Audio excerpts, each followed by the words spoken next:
Continuando con la patología infecciosa, más o menos por segmentos que hemos intentado desarrollar en la clase anterior. Bueno, esta vez vamos a hablar de infecciones a nivel del sistema nervioso central, siempre tratando de enfocar la forma como nos preguntan en los exámenes. Bueno, vamos a hablar primeramente de meningitis, que quizás sea la patología del sistema nervioso central desde el punto de vista infeccioso, que más veces, digamos, han sido preguntadas en los exámenes que han precedido. Seguramente va a ser similar en los que vienen. Bueno, la meningitis, como bien saben, es un proceso infeccioso severo, grave, ¿no? Que compromete al espacio subaracnoideo y al sistema de los ventrículos. Literalmente es posible llegar a tener pus en esa zona, y hay factores predisponentes para llegar a tener ese tipo de infección. Bueno, entonces, como es sabido, este espacio se proyecta más allá de lo que es la parte craneana, la parte cefálica, y prácticamente en toda la región de la columna vertebral también vamos a poder abordar a este espacio. Es por eso que procedemos a la punción lumbar, ese es el motivo. Bueno, y la punción lumbar pues es, vamos a decir, la piedra angular del diagnóstico. Una meningitis no se diagnostica sin punción lumbar, se puede presumir, hasta ahí podemos llegar, pero con la punción lumbar justamente vamos nosotros a determinar de qué se trata. Y justamente en eso se basan las preguntas del examen. Les dan las características del líquido cefalorraquídeo, comentándoles cómo están las proteínas, las células, la glucorraquia, ¿no? Y por ahí alguna otra característica más. Y en base a eso ustedes tienen la mayoría de las veces que elegir qué tipo de patología es, la etiología o el tratamiento, ¿no? Por ahí va. Y algunas veces, bueno, el diagnóstico. En ese entender vamos a tratar de sistematizarlo. Bueno, la punción lumbar, a pesar de que no es parte de lo que tenemos que comentar, pero más o menos el lugar donde vamos a elegir para hacer este tipo de procedimiento es entre el L3 y L4, ¿no? Más o menos. Puede variar. Cuando la persona es altamente entrenada puede subir un poco más. Ya hay veces que es necesario hacer eso. Ya, pero comúnmente debería ser ahí. Es un procedimiento común en cualquier hospital de nuestro medio. Se hace en las emergencias. Eso no se puede posponer ante la sospecha de una meningitis. Se tiene que hacer punción lumbar de inmediato. Bueno, y se obtiene líquido cefalorraquídeo en cantidades dependiendo de la patología. Comúnmente se dice hasta que el goteo tenga un tercio de la velocidad que tenía al inicio. O si quieren, hasta que la presión de apertura se reduzca a la tercera parte, más o menos, como máximo, ¿no? Tampoco no se trata de tratar de retirar hasta que ya no salga nada. No es bueno eso. Esas complicaciones de cefalea, náuseas, vómitos, está demostrado no está en función a la cantidad de líquido cefalorraquídeo que se obtenga. Muchas veces con escasa muestra también se presenta. Ya, entonces en ese entender hay que tener en cuenta eso. Bueno, se hace la punción lumbar y se manda al laboratorio. Son características que vamos a estudiar, esto que está acá. Proteínas, células, ¿no? El tipo de células, la glucorraquia y alguna otra característica más por ahí que de repente puede añadirse dependiendo de la situación en la que nos encontremos. Ya hay más cosas que se mide, la presión de apertura, por ejemplo, ya, y alguna otra característica también. Sin embargo, digo, para situaciones del examen, cuando digo del examen, no solamente examen de residencia, puede ser cualquier otro examen que tenga que ver con este tipo de patología a nivel de meninges, es más o menos importante, por no decir trascendente, diferenciar esto que está aquí remarcado. O sea, hay que ver el tipo de células que vamos a ver. Vuelvo a repetirles para situaciones del examen. Cuando están en la vida real ante un paciente, a veces esto es engañoso, ¿ya? Pero para situaciones del examen la cosa es muy concreta, son paramétricos, son dogmáticos en plantear, ¿ya? Entonces, ¿qué es lo que vamos a distinguir? Fíjense, y es muy sencillo. Primero vemos el tipo de células. Ya es lo primerito que hay que ver, ¿qué tipo de células tiene? Si son polimorfonucleares, tengan casi por seguro que no se están hablando de etiología bacteriana, ¿ya? En la vida real, la tuberculosa también te da polimorfo nuclear los 5 primeros días y después ya vira hacia mononuclear, ¿ya? Otra, la listeria siendo bacteria te da mononuclear, ¿ya? Pero eso no se toma en cuenta, ¿ya? En el examen, polimorfo nuclear es bacteriano y traten de así enfocarlo al inicio. Si fuera mononuclear, tenemos dos alternativas. O es de etiología tuberculosa o es de etiología viral. Y la forma de diferenciar entre ambos, muy sencillo, hay que ver simplemente la glucosa como está. Si la glucosa está disminuida, es tuberculosa, y si la glucosa está normal, es de etiología viral. ¿Ya? Es una situación muy simple. No hay forma de que se intersecten estos conceptos. Polimorfo nuclear bacteriano, mononuclear TBO viral, y la forma de diferencia entre los dos con la glucosa.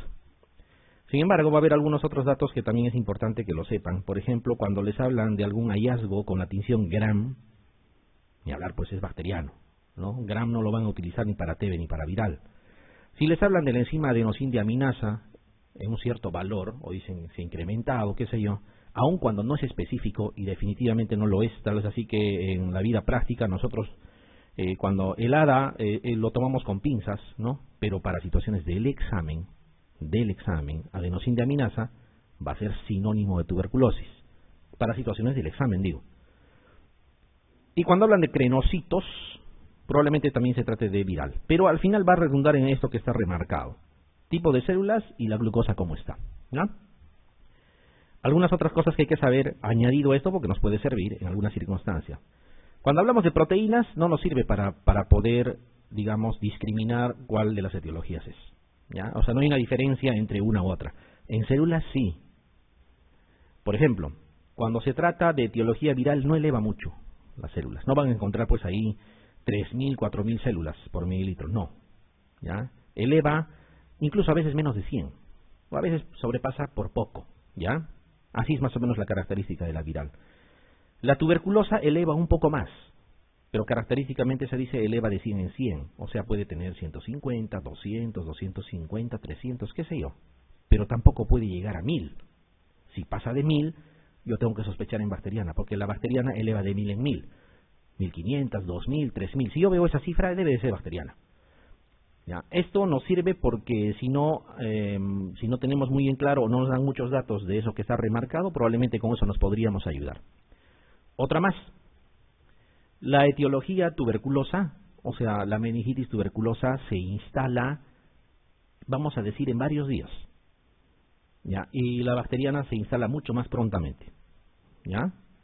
Incluso hay una regla, la famosa regla de los 3, así se le dice, que sirve, ojo, les digo, para situaciones más o menos del examen, no traten de extrapolar esto a la vida práctica, en la vida práctica que sea objetivo. Pero esta regla de los 3 nos dice, por ejemplo, que la tuberculosa se instala en 3 semanas, mientras que la bacteriana en 3 días. O sea, es muy pronto en comparación a la tuberculosa. Mientras que la tuberculosa eleva hasta 300 células, la bacteriana puede elevar hasta 3000. Ya, eso se refiere a la regla de los 3. O sea, más celularidad en bacteriana y más corto tiempo de instalación, mientras que la tuberculosa, menos celularidad y más tiempo de instalación. ¿Ya? La viral es un cuadro que se caracteriza básicamente por cefalea, algo de fotofobia, ¿no? Tendencia al sueño, no es muy aparatoso, a veces se autolimita la mayoría de las veces, pero si hacemos el estudio de líquido cefalorraquídeo vamos a encontrar mononucleares con glucosa normal y ya pues es viral, y ahí ya tendríamos que entrar a tallar a la etiología, ¿no? Que ya la vamos a ver luego. Y en lo que es el tratamiento, también hay una situación muy clara, muy concreta. Para la etiología bacteriana, ya lo que no debe faltar jamás es una cefalosporina de tercera generación. ¿Ya? Sigue siendo la elección, cefalosporina de tercera generación. Se le debe o no agregar ampicilina cuando existe riesgo de listeria. ¿Ya? Porque la listeria no se puede matar con ninguna cefalosporina, ni de tercera ni de cuarta. ¿Ya? Entonces, es sensible la listeria a las aminopenicilinas, entonces ampicilina hay que agregar. ¿Cómo saber en qué momento vamos a agregar? Ya, en el enunciado de la pregunta vamos a encontrar, por ejemplo, que es un niño, ya, o sea, casi neonato o lactante en sus primeros meses, por ejemplo, hay riesgo de listeria. Ya. O de repente es un anciano, o sea, edades extremas de la vida, ahí hay que pensar en agregar ampicilina, de forma empírica. ¿Qué más? Si tenemos, por ejemplo, un post-trasplantado que hace meningitis, es un inmunosuprimido, un paciente con comorbilidad importante, diabético, tiene una neoplasia, ¿ya? Tiene alguna otra situación de salud que es importante como comorbilidad, entonces hay que agregar ampicilina. En esas situaciones hay que agregar. Para las demás, simplemente cefalosporina tercera. Y acá les hago una aclaración. si alguien se echa a revisar las guías últimas, les habla de cefalosporina tercera más vancomicina. Ya, más vancomicina. Eso es por una situación muy clara. En países de Europa y en algunos países de Norteamérica, o sea, en Norteamérica también, se ha estudiado la sensibilidad intermedia en algunas cepas de Streptococcus pneumoniae. Ya, no es que sea resistente tampoco, sensibilidad intermedia.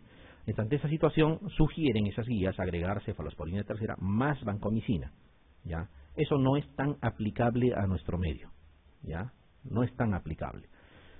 Sin embargo, en algunas circunstancias ya se podría usar, aparte del esquema habitual, agregar vancomicina más. ¿Ya?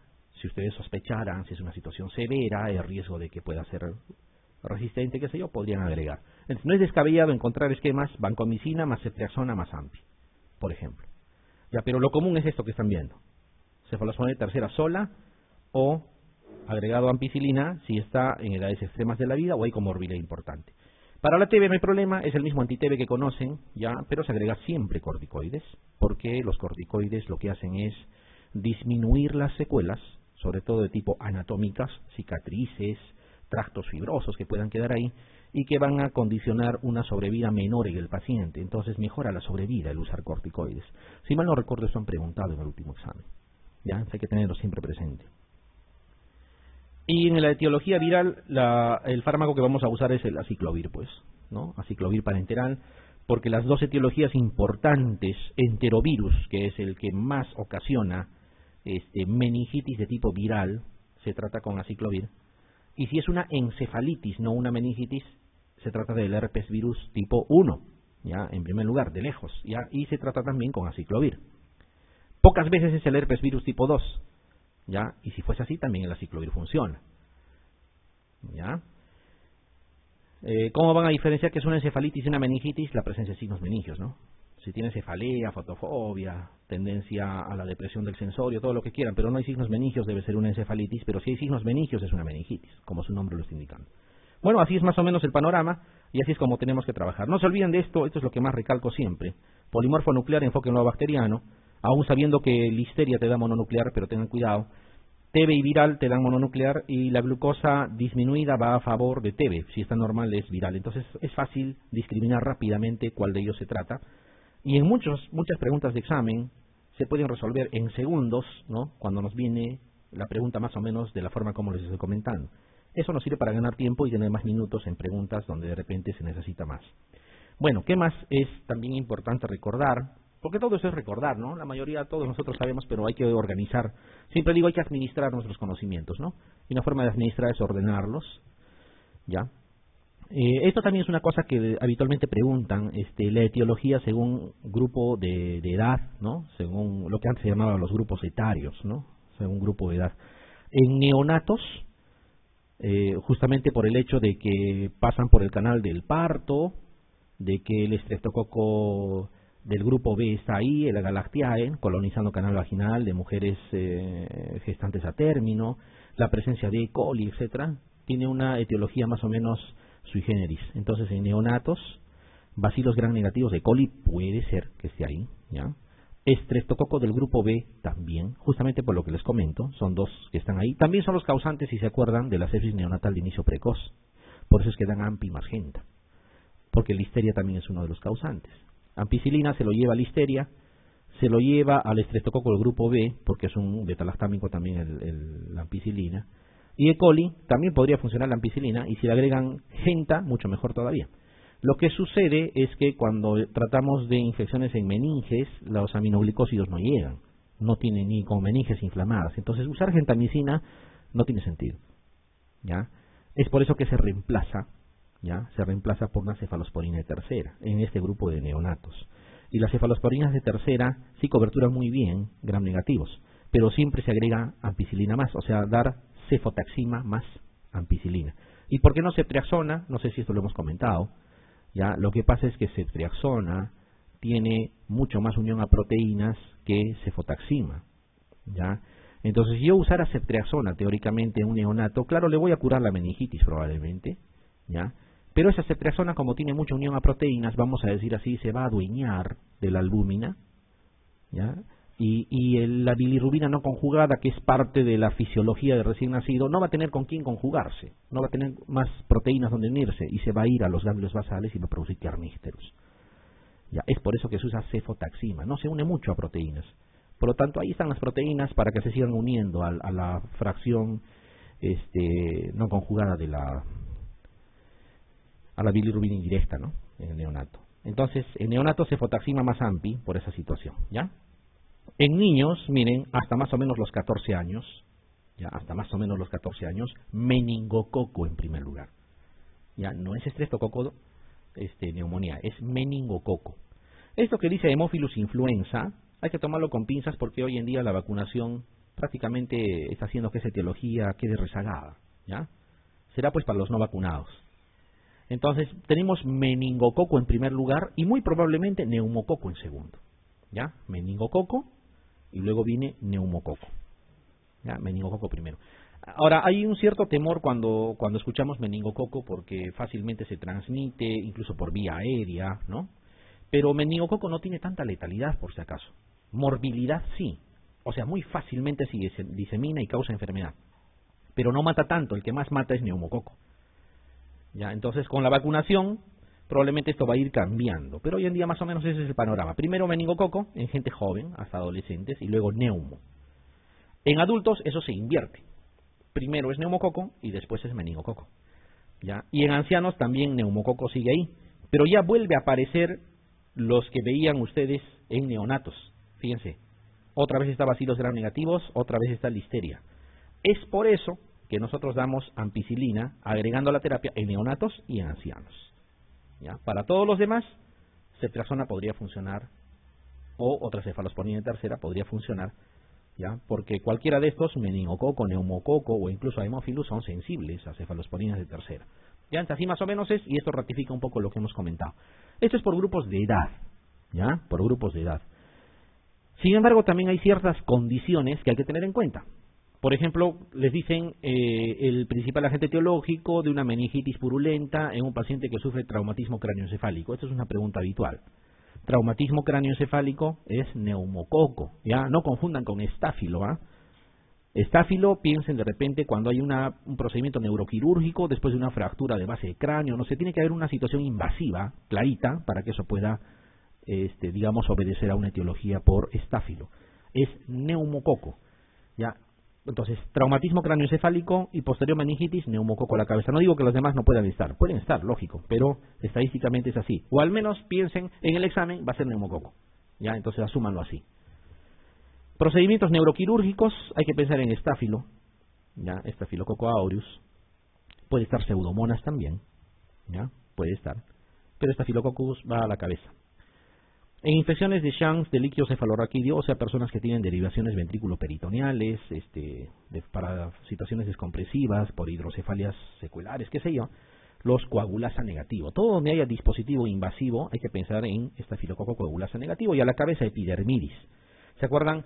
En las peritonitis bacterianas, espontáneas incluso, de personas que tenían ascitis, que personas que recibían diálisis peritoneal por el hecho de estar sometidos a un catéter, la agente causal también era estafilococo coagulasa negativo. Entonces aquí también es lo mismo, ¿ya? Esto es una pregunta habitual. Les hablan de catéteres venosos centrales, les hablan de derivaciones ventrículo-peritoneales. Siempre hay que pensar en los coagulasa negativos. No digo que los demás no puedan estar sí, pero primero hay que coberturar esto. Y en los post-transplantados, inmunocomprometidos y todo lo demás aparece listeria, ¿no? Hay que pensar siempre en esta posibilidad. Les van a poner en las alternativas citomegalovirus, otras cosas más, pero no hay que pensar en listeria, en etiología bacteriana. Si hay una etiología bacteriana importante en post-transplantados, por ejemplo, es listeria. Etiología viral en post-transplantados, ahí sí no hay ni la menor duda de citomegalovirus, ¿no? Cualquier patología que empiece con fiebre, con algo de malestar en un post-trasplantado, primerito citomegalovirus. Ya es clásico ese tipo de situación. Bueno, entonces tenemos las etiologías de acuerdo a las características del líquido cefalorraquídeo, tenemos las etiologías de acuerdo al grupo de edad y tenemos las etiologías de acuerdo a el factor desencadenante o acompañante, como quieran, del proceso infeccioso. Bueno, preguntas de este tipo afrontamos habitualmente. Acá nos dice, por ejemplo, Miren, y va a cumplirse lo que hemos dicho. Yo estoy en el examen y empiezo a leer con calma. Dice, mujer de 75 años con diabetes mellitus desde hace 40 años. Presenta cuadro meningio, cuadro meningio, que al estudio del líquido cefalorraquídeo, aquí es donde nos interesa al inicio, ¿no? ¿Cuántas células? 2.300 células. 98% polimorfo nuclear. Ya, pero ya, ¿qué cosa es? Es bacteriano, ¿no? Ya no lo dudo. O sea, esta es una meningitis bacteriana, y no solo porque tiene polimorfo nuclear, sino porque tiene 2.300 células también. Y voy pensando de inmediato, porque así empieza a cruzar rapidito nuestras neuronas, ¿no? Decimos, es una meningitis bacteriana en un adulto de 75 años y que tiene comorbilidad todavía. ¿Ya? La glucosa nos dan acá. Alguien me dirá, esa glucosa no está tan baja. Claro, pues es diabético, no está tan baja, ¿no? Habría que ver séricamente cuánto estará. No se dejen marear por eso. Dice, ¿qué tratamiento indicaría mientras espera resultados de cultivo de líquido cefalorraquídeo? Aquí lo que les quieren evaluar es qué van a coberturar ustedes mientras llegue el resultado del cultivo. Y es lógico, en edades extremas de la vida, para una etiología bacteriana, yo debo de pensar no solo en cefalosporina de tercera, sino agregar también ampicilina, ¿no? Pensando en listeria. ¿Ya? Entonces, ¿cuál de las alternativas voy a elegir de las que están acá? La alternativa D. ¿Ya? Entonces, este tipo de preguntas tienen que ser para recuperar fuerzas para las siguientes, ¿no? Veo esto, marco con calma y voy recuperando porque estadísticamente se sabe, en un examen hay preguntas que las puedo marcar de inmediato y hay preguntas que tengo que pensar también, ¿ya? Entonces, en esas preguntas que tengo que pensar debo de tener tiempo. No decir, tengo 30 segundos para resolver, o sea, eso es lo que a veces te lleva al error. Entonces, preguntas de ese tipo hay que ganar tiempo, para que nos quede pues más tiempo para las demás. Bueno, sigamos, más o menos para continuar con lo mismo. Hablemos un poquito de listeria. Digo un poquito porque no es necesario ahondar mucho. Listeria, como saben, cuando hablábamos de, acuérdense quiénes son los gram positivos, es un gram positivo, ¿no es cierto? ¿Ya? Es un gram positivo. Es un gram positivo aerobio, intracelular, ¿ya? Es un bacilo gram positivo. Fíjense, personas que no tienen absolutamente ningún tipo de clínica pueden ser portadores sanos. Hay que recordar eso, ¿ya? Hay población, en pequeño porcentaje, pero hay población totalmente sana, sin ningún tipo de síntoma, que es portador de listeria, ¿ya? Y la transmisión no es tan difícil tampoco. Puede ser transmisión por contacto con animales, ya se habla incluso por manipulación de productos animales, como productos lácteos, carne, ya podría fácilmente transmitirse. Incluso transmisión transplacentaria. Es por eso que en los neonatos hay que coberturar con ampicilina también, ¿ya? E incluso, aún no sea meningitis, la sepsis neonatal de inicio precoz, tú le das ampi magenta, ¿ya? Porque podría ser otra cosa, podría ser cetriazona magenta, ¿no es cierto? ¿O no? Si yo diera cetriazona magenta, ¿qué cosa no coberturaría en un neonato? Saliéndome un poquito del tema. Enterococo, ningún enterococo se muere con cefalosporina tercera. ¿Se dan cuenta? Lo dejaría de lado. ¿Ya? Y también listeria no le estaría haciendo ni cosquillas, entonces por eso es que se da ampicilina magenta. A veces dicen, no, los esquemas modernos van a decir diferente. No, esa pregunta, cuando la pregunten, va a seguir siendo la misma siempre. Creo que lo han preguntado en el último examen nuevamente, ¿no? Y ya tiene como 3 veces que se ha repetido. ¿Por qué eso no va a variar? ¿Ya? Salvo que la flora cambie y las bacterias cambien, lo cual no creo. Bueno, hay puertas de entrada, obviamente, generalmente de estas personas que se infectan y hacen enfermedad aguda. De alguna manera se detecta lesiones en piel o contacto con conjuntivas, etcétera, sino que más bien cuando es digestiva no hay forma de saberlo, ¿no? Que podría ser otra forma de adquirirlo. Entonces significa que la listeria en una persona inmunocompetente no necesariamente le va a tener que causar problemas, pero si es inmunosuprimido, incluso la infección de más antes puede de alguna manera causarle problemas. Por eso es importante en los inmunosuprimidos la listeria, ya en los neonatos, en las edades extremas de la vida y todo lo que hemos comentado. Entonces la listeria es un gram positivo para empezar, ya es un gram positivo, no se olviden, junto con los otros cocos, estrepto, estáfilo, enterococo, junto con actinomyces, ¿no es cierto?, junto con los clostridiums también, todos los clostridiums, cualquiera sea el nombre que le pongan, ya, Clostridium tetani, botulinum, Clostridium difficile, Clostridium perfringens, etcétera, etcétera, también son gram positivos. Eso para que más o menos uno rapidito haga una disquisición, porque el resto pues tiene que ser gram negativo, ¿no? El resto tiene que ser gram negativo. Bueno, entonces, pregunta, miren, dice paciente de 82 años, diagnosticado de polimialgia reumática, en tratamiento con corticoides desde hace 6 meses.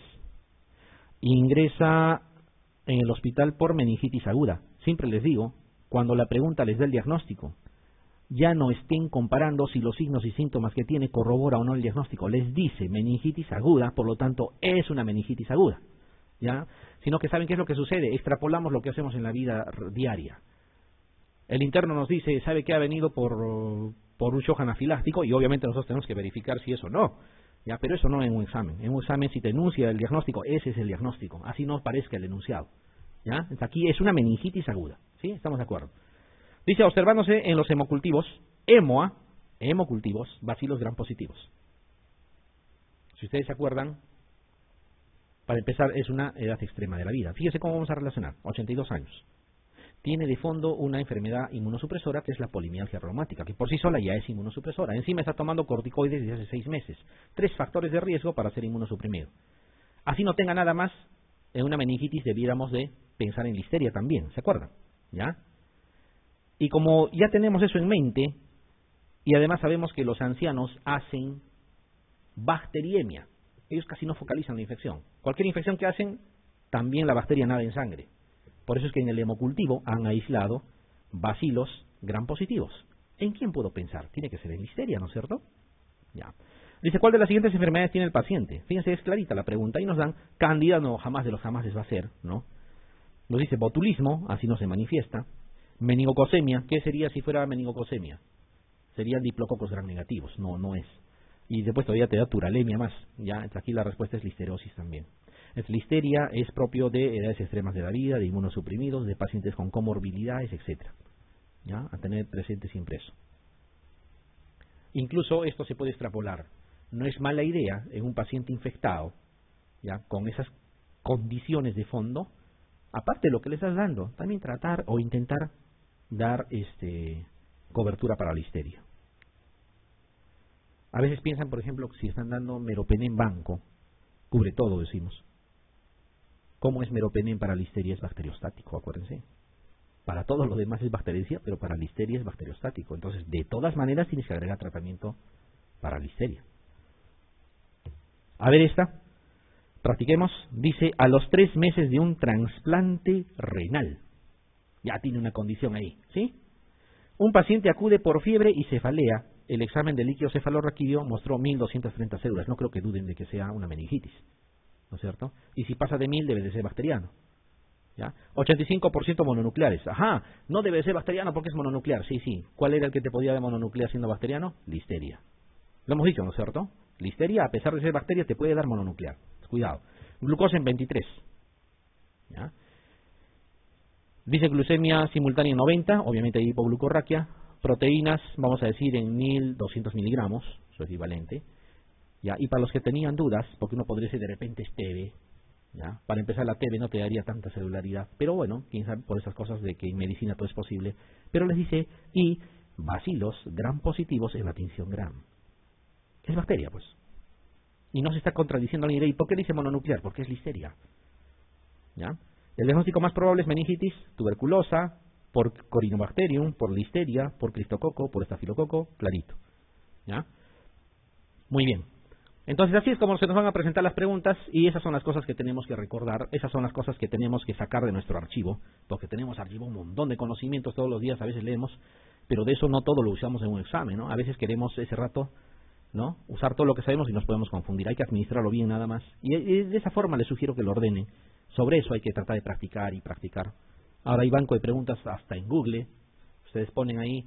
Una forma como van a encontrar bancos de preguntas, les sugiero, es pongan un enunciado. Por ejemplo, ¿cuál de los siguientes agentes etiológicos? Y lo dejas ahí. Y va a salir un banco de algún examen, ¿ya? Y ahí lo practican. ¿Cuál de los siguientes fármacos está contraindicado en? Y ahí nomás lo dejan. Hacen clic y en PDF todavía les va a salir y un banco. Eso van archivando y lo van practicando. ¿Ya? Lo van practicando. Siempre es importante. Les sugiero que no practiquen esos bancos que dicen marca la A o marca 1 si A, B es correcto y C es incorrecto. Ese tipo de cosas no, porque así no son los exámenes. Esas preguntas directas, esas son las que tienen que practicar. Si han acabado los bancos